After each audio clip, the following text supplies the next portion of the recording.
ó gàgàgàgàgà ó gàgà ń tú à. Ọlọ́run má jẹ́ àṣẹ ẹlẹ́yà.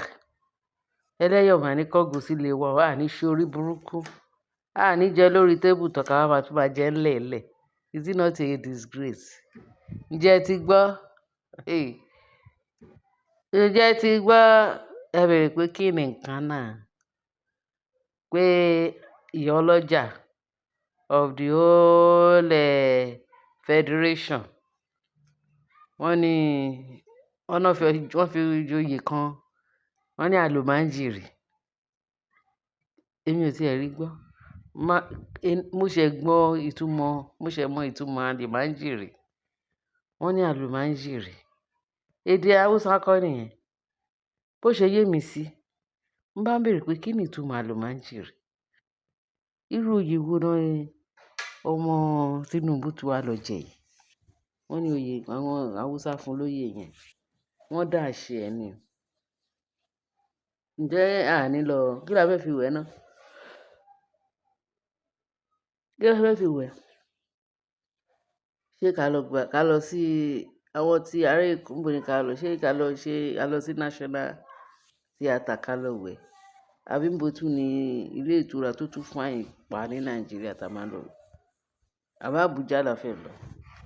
Ká lọ celebrate ẹ̀ ní Aso Rock. Àbẹ́ ẹ̀ mọ̀ pé oyè yẹn lágbára.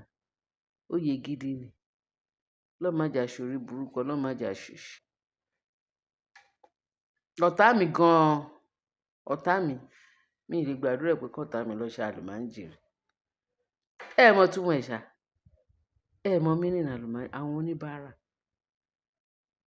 Wọ́n ní Folashade ọmọ Tinubu, òun ni that is first lady tí mo ti délé ayé mi. Mi ì tí rí irú kéèyàn kó ridicule to that extent. Wọ́n tún demote ẹ̀. Lójú tèmi o, wọ́n fi pé bóyá wọ́n ń gbéra wọn ga àbí wọ́n ń ṣe kíni ẹlẹ́yà. Kò sí ni Ọlọ́run máa mú wọn ni. Ọlọ́run máa mú wọn. Àlọ́ ọ̀tá mi gan bá sọ pé òun fẹ́ joyè Alumojeri, yẹ̀yẹ́ la máa fi ṣe, not to talk of. Nǹkan tó dáa fún wọn ni. It's a disgrace. It's a shameful thing. Ọmọ Tinubu ń ṣe Alumojeri. Kò jọ wá lójú. Wọ́n ní wẹ́rẹ́ aláṣejù wẹ́rẹ́ ló ń tẹ́. Nígbà bàbá ń ṣàṣejù, ọmọ ṣàṣejù, gbogbo wọn ṣàṣejù. Ìgbà wọn náà ní fẹ́ra wọn ṣe ẹlẹ́yà. Mo sọ pé ṣe rí gbogbo ẹnikẹ́ni tó bá sọ pé òun jókòó lórí pé kóun bá tèèyàn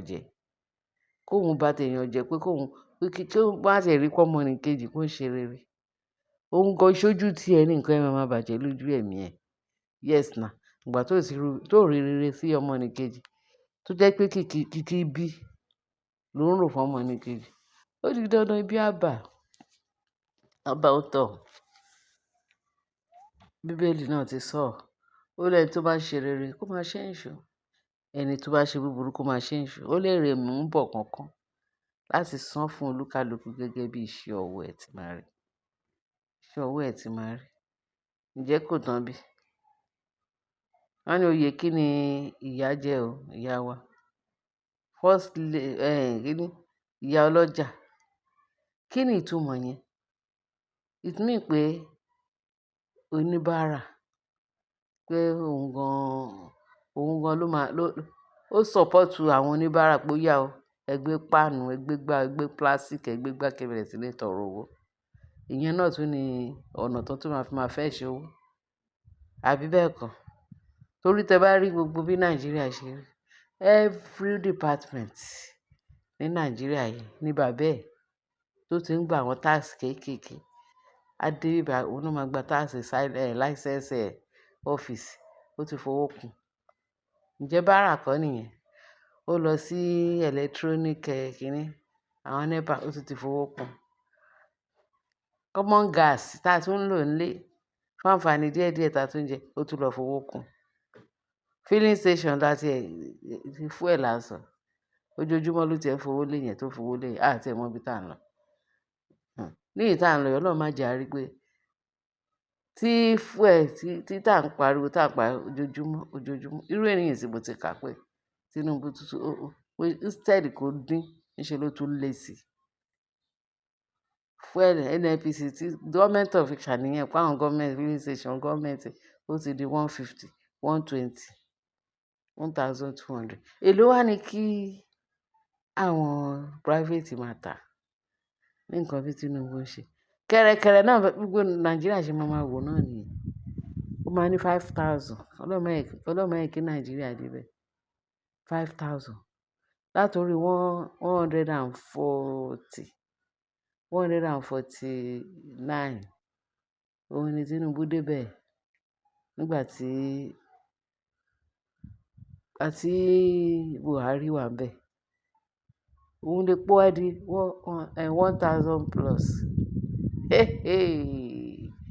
Ẹ̀mí mímọ́ kó rà wá padà nílùú ní Nàìjíríà 1000 plus nípò. Nísìnyí bá ṣe ń bá lọ ṣépò ní di 5000 one year péré láyé ń jẹ ìyà yìí o tí Tinubu ń fi ra iṣẹ́ ẹlẹ́yà yìí o 1 year péré ni kò tí ì lo 2 years o kò tí ì lo 3 4 5 6 7 ó ní 8 lòun ń lọ ìyẹn tọ́lọ́run bá gbà fún un torí gbogbo nǹkan láyé yìí ọwọ́ Ọlọ́run ló wà ẹ tó bá fi tọ́lọ́run síwájú Ọlọ́run á gbéga á bù sínú gbogbo ìrìnkèrindò ẹ̀ gbogbo nǹkan tó lù ẹ́ dẹ̀ ń ṣe Ọlọ́run tó dáwọ́lé ó máa yọrí sí rere. Ìgbà tẹ́ ẹ̀ dẹ̀ fi tọ́lọ́run ṣe báwo lọ́lọ́run ṣe fẹ́ bùkún yín wọ́n jayé wọn ò wá mọ ibi tó máa tó àjayé sí níṣe náà tó ń rẹ̀yìn wọ́n ní Alumojeri ọmọ ṣe bó fẹ́ joyè ó jẹ́ ẹ̀ ó tún kú kó lọ sí cemetery kó lọ fowó kún ọ̀dọ̀ àwọn gbókùgbókù ó tún débẹ̀ kó sọ fún wọn pé gbogbo iye àwọn tó bá gbókù iye báyìí ni kán máa san níbi táyé wọn bàjẹ́ dé. Káì Ọlọ́run máa ṣàánú wa Tinubu àtọmọ ẹ kú iṣẹ́ Olúwa á sọ agbára yín dọ̀tun ó dẹ̀ máa sọ ọ́ di ọ̀tun torí ẹ̀ ní mọ̀ nǹkan tẹ́ ẹ̀ ń ṣe mọ́ tó bá pẹ́ mọ̀ nǹkan tẹ́ ẹ̀ ń ṣe lóòótọ́ àti lódodo wọ́n fi yín jẹ oyè kóyè oyè tí ò ní ìtumọ̀ oyè tán tí ẹ lè gbàdúrà pé kí ọ̀tá yàn gbà wọn ò wá rójú tara wọn náà báwo ni wọ́n ṣe fẹ́ rójú tara wọn ní kó lọ máa ṣe báárà ẹ̀yin èèyàn wa Ọlọ́run ò ní jẹ́ ìtọrọ báárà ò ní jẹ́ tiwa o iná wa máa jó lọ síwájú kò ní jó lọ sẹ́yìn lágbára Kristi ọba ìyanu ẹ jọ̀ọ́ ẹ bá fi àwọn kọ́mẹ̀ntì àwọn nǹkan gidi tẹ́ mọ̀ nípa ìranù òṣì orí burúkú tí wọ́n ń ṣe Ọlọ́run ò ní jẹ́ kí irú ẹ̀ dọ́dọ̀ wa àwọn ọmọ wa ò ní joyè Alumojeri o lórúkọ Jésù olórí àdúrà ẹ jẹ́ ṣàmì ẹ̀yin èèyàn wa kẹ́ bá wa fi sí comment section kẹ́ bá wa share kẹ́ bá wa like kẹ́ dẹ̀ bá wa subscribe ẹ ṣé tẹ́ fi tẹ́tí sí wa ẹ ṣé o Ọlọ́run á ràn wá lọ́wọ́ bye.